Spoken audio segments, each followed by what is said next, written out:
今日我哋要講一本書，叫做《人體簡史》。我對佢嘅評價就係得4個字：大開眼界。因為自從睇完之後，我同人傾偈，10句有8句都係引用咗入邊嘅知識點，隨便拋一個出嚟，都可以令到人聽到目瞪口呆，仲要特別搞笑。作者就係比爾·弗萊森，英國嘅國寶級作家。你可能都睇過佢哋萬物簡史同埋趣味生活簡史。我當年嘅嗰幾本基本上都係一口氣捱夜攞晒。呢本書嘅資訊密度高到離譜，所以我今日只能佢最有意思、最爆炸嘅部分同你分享，唔可能全部講晒。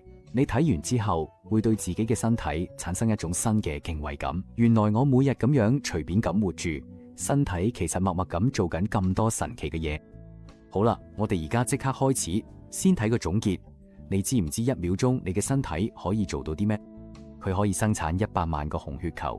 更誇張嘅係，呢啲紅血球唔係話生出嚟就算數，佢哋一生要喺你身體入邊循環大約15萬次。你知唔知你嘅血液流得有幾快？大約50秒就可以由心臟出發，兜一圈再返到心臟。所以紅血球每日嘅工作就係乜？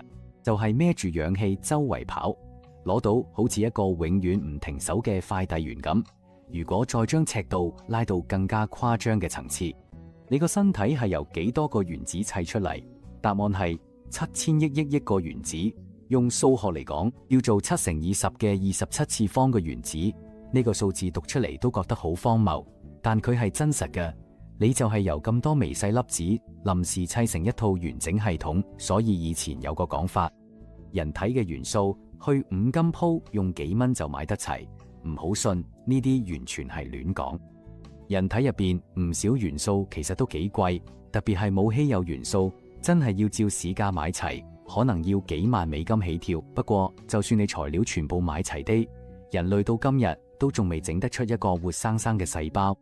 材料唔難，難就難在點樣令佢喐得起身。跟住我哋再攤開嘅器官睇下有幾誇張。如果將肺部攤平成個面積，可以鋪滿一個網球場。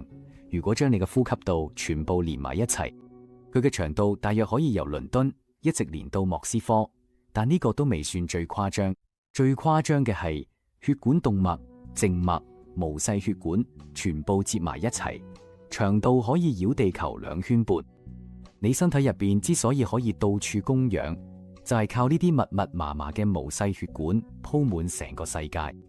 最後嚟個壓軸 DNA。如果將你身體入邊所有 DNA 拉直連成一條線，佢嘅長度比地球去冥王星仲要遠。換句話講，你根本唔使做火箭，你身體入邊就已經藏住一條可以衝出宇宙嘅線。不過偏偏佢又細得離譜。如果將200億股 DNA 形成一條繩，都只係同一條頭髮絲差唔多咁粗。你睇下呢種精密程度，簡直唔似係生物嚟㗎。講到工程奇蹟，其實我哋每個人多多少少都試過痛，甚至可以話大部分人一世人都會俾腰背痛纏住。原因好簡單，但都好殘酷。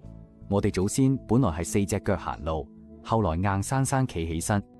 直立行走呢件事雖然解放咗我哋對手，但同時都順便令我哋條脊骨變咗做二選件。為咗做人類，我哋條背真係付出咗代價。仲有一個更加離譜嘅人體缺陷，就係我哋居然冇辦法自己合成維他命 C。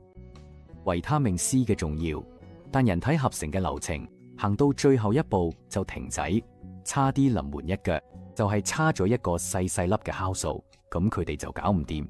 所以我哋一定要靠外面補充，食橙啊咁，要食蔬菜水果，必要時仲要食維他命 C 片。你睇下航海時代嘅人點解會壞血病甚至死㗎？就係因為長時間喺海上食唔到新鮮蔬果。嗰陣時嘅人仲未意識到維他命 C 唔係話缺咗就冇事，而係人體根本自己整唔到出嚟。